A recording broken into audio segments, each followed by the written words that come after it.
جميعا فإلهكم إله واحد فله أسلموا وبشر المخبتين.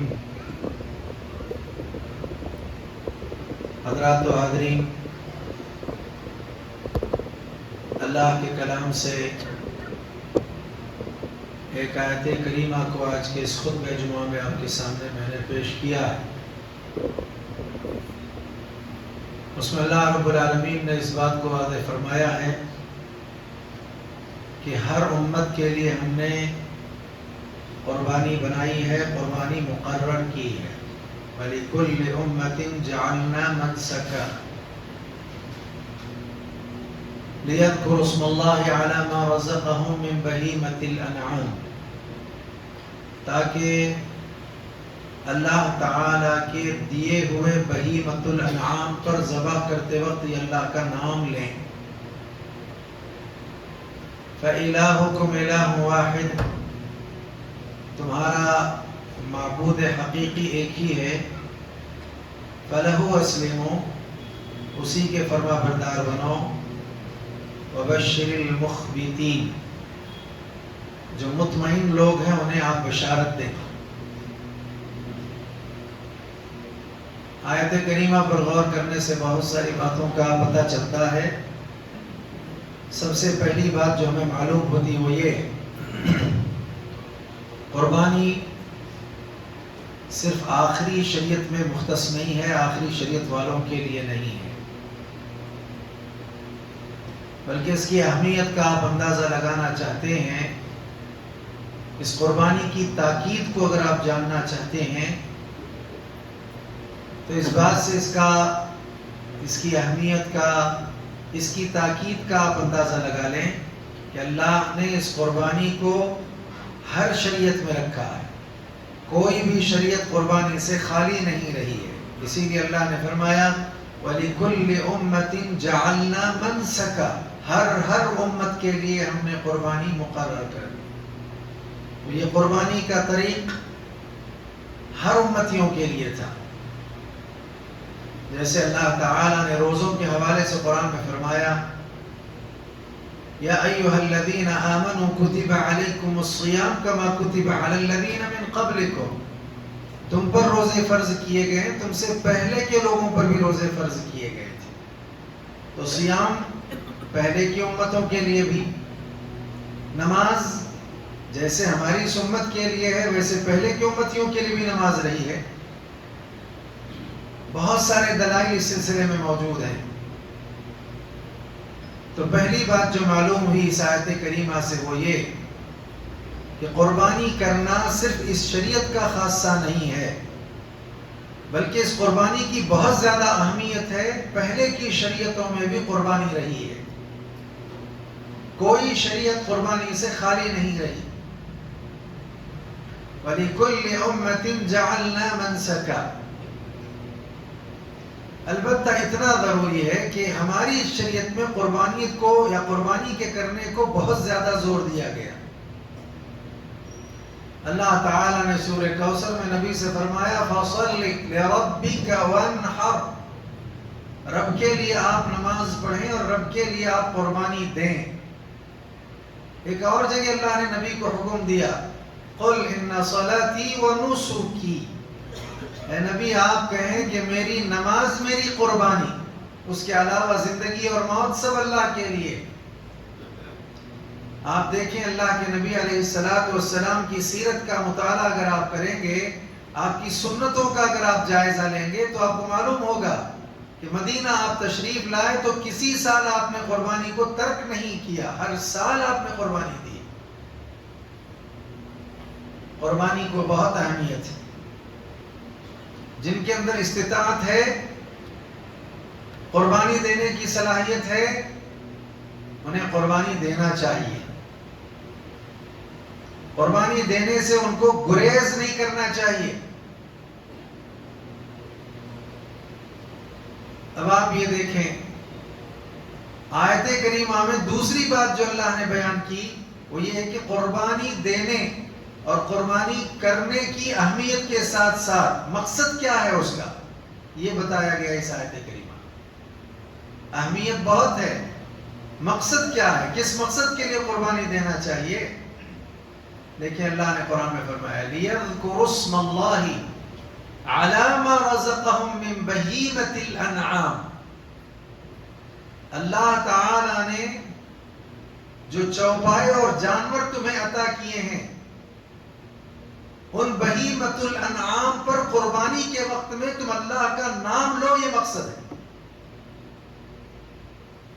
ظاہر بات ہے کیوں اللہ کا نام لیں؟ اس بات کو واضح کرنے کے لیے کہ اللہ رب العالمین نے قربانی کے جانور مہیا کیے، اللہ رب العالمین نے ان میں سے کسی جانور کا ہم سے مطالبہ کیا، اللہ رب العالمین نے ہم کو توفیق دی، نتیجے میں ہم اللہ کے نام ہی پر یہ کام کر سکتے ہیں، کسی اور کے نام پر نہیں۔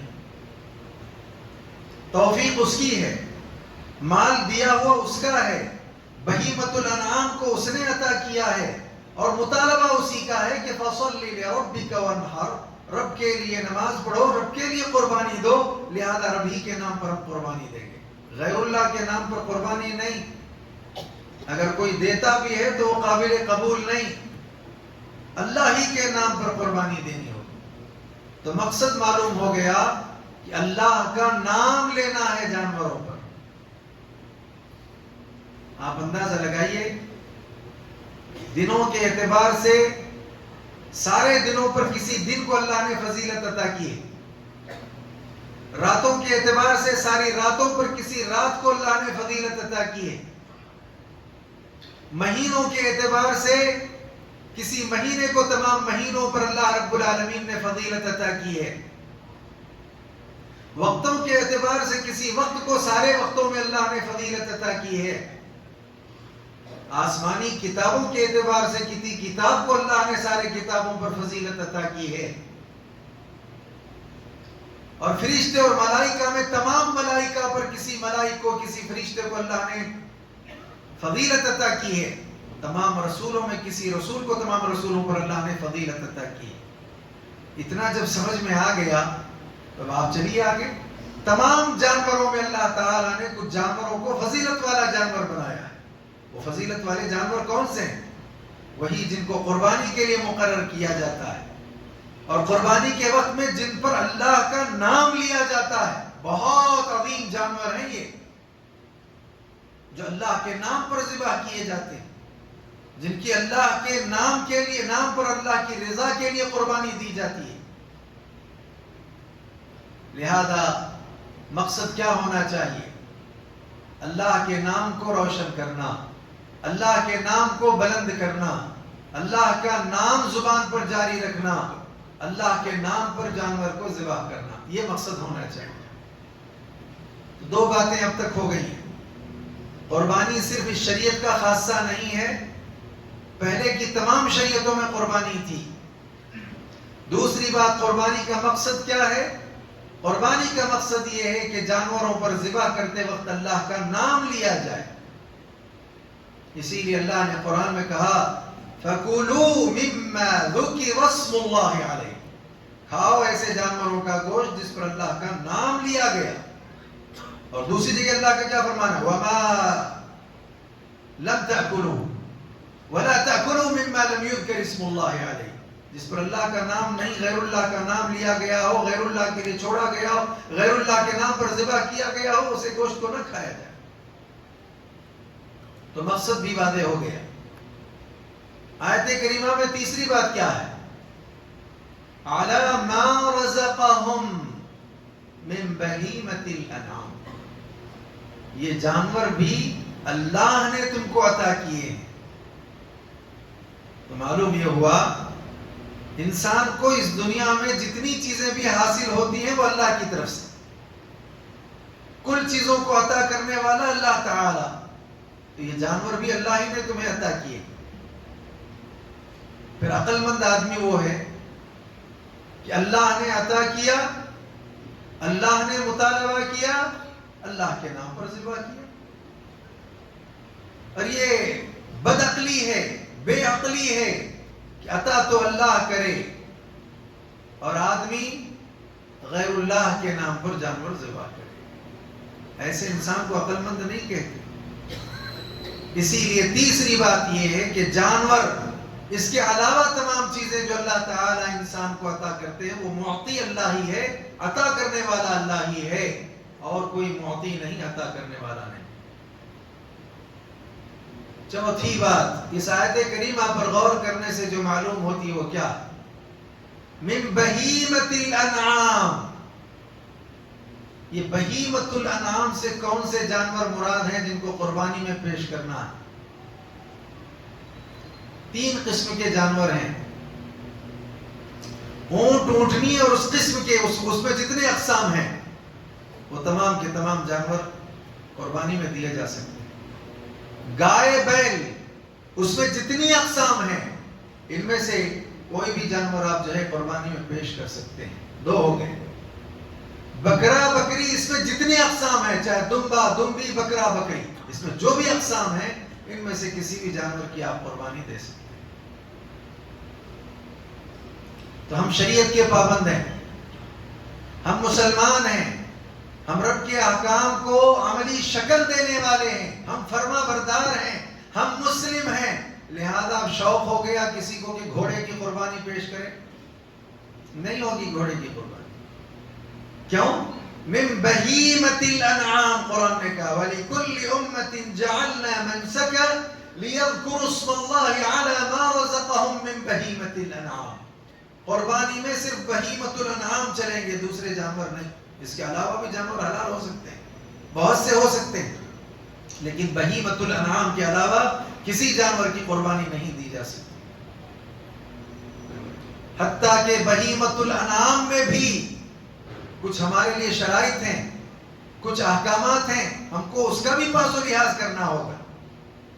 ان احکامات میں سے ایک حکم یہ ہے کہ 2 دانتا جانور ہی قربان کیا جائے. جو 2 دانتا نہ ہو، مسنہ نہ ہو، جس کے دودھ کے دانت جھڑ کر کے دوسرے دانت اس کے نکل نہ آئے ہوں، ایسے جانور کی قربانی نہیں دی جائے گی. صرف اور صرف روایتوں سے جو ثابت ہے وہ یہ کہ بھیڑ میں جزا چلے گا. جو بالوں والا بھیڑ ہوتا ہے اس میں جزا چل سکتا ہے کہ جس کے دودھ کے دانت گرے نہیں ہیں مگر جوان ہے، بہت زیادہ خوبصورت ہے اور بہت زیادہ صحت مند ہے، گوشت سے بھرا ہوا ہے.